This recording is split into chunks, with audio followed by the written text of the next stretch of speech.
ఒక విషయం చెప్తాను.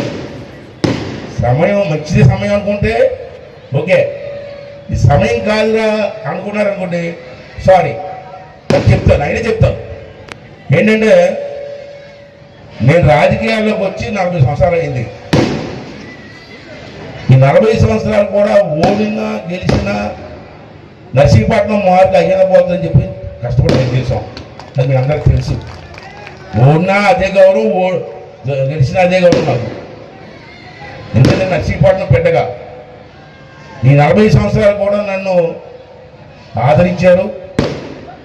అయ్యన్న పోతుడు అంటే రాష్ట్ర స్థాయిలో ఎక్కడికి వెళ్ళినా అయ్యన్న పోతుడు రా అని చూపించేటువంటి అవకాశం నాకు కలిగిందంటే అది మీరు ఇచ్చినట్టు ఆశీర్వాదం. తర్వాత నందమూరి తారక రామారావు గారు నాకు ఇచ్చిన అవకాశం. ఎవరో వచ్చేగాని నేను నర్సీపట్నం అంటే అప్పుడు రోజుల్లో నర్సీపట్నం ఎక్కడ ఏజెన్సీ ఏరియా అనేవారు. 83లో 82లో నేను హైదరాబాద్ వెళ్ళాను రామారావు గారు పిలిస్తే. నర్సీపట్నం ఎక్కడుంది?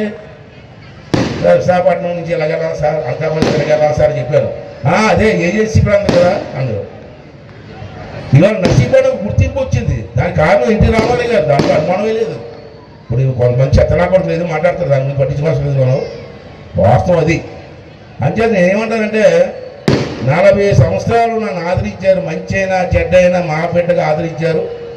ఈ స్థానంలో ఉన్నానంటే రాష్ట్ర స్థాయిలో కానీ ఎక్కడికి వెళ్ళా నాకు ఆ గుర్తింపు వచ్చిందంటే ఎన్టీ రామారావు గారి తర్వాత మీరే.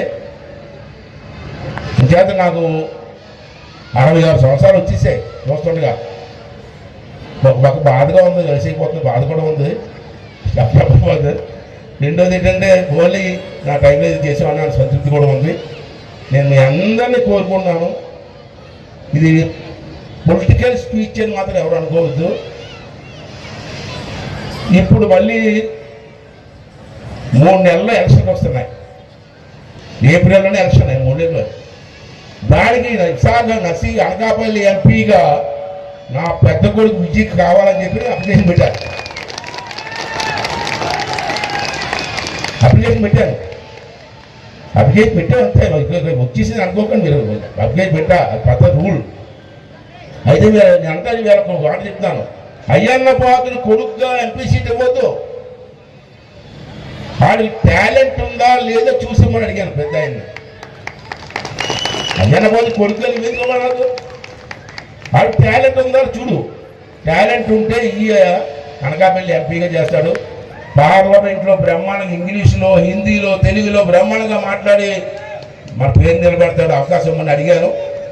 ఆ స్వామి దయ వల్ల, మైడమ్మ దయ వల్ల, నూకాలమ్మ దయ వల్ల వాడికి కానీ ఎంపీ సీట్ వస్తే నన్ను మీరు ఎలాగ ఆదరించారో అదే ఆదరణ, అభిమానం నా కొడుకు కూడా చూపించమని చెప్పి మీ అందరినీ కూడా ఈ సందర్భంగా మనం కోరుకుంటూ రిక్వెస్ట్ చేసుకుంటూ థ్యాంక్ యూ అండి. Thank you very much.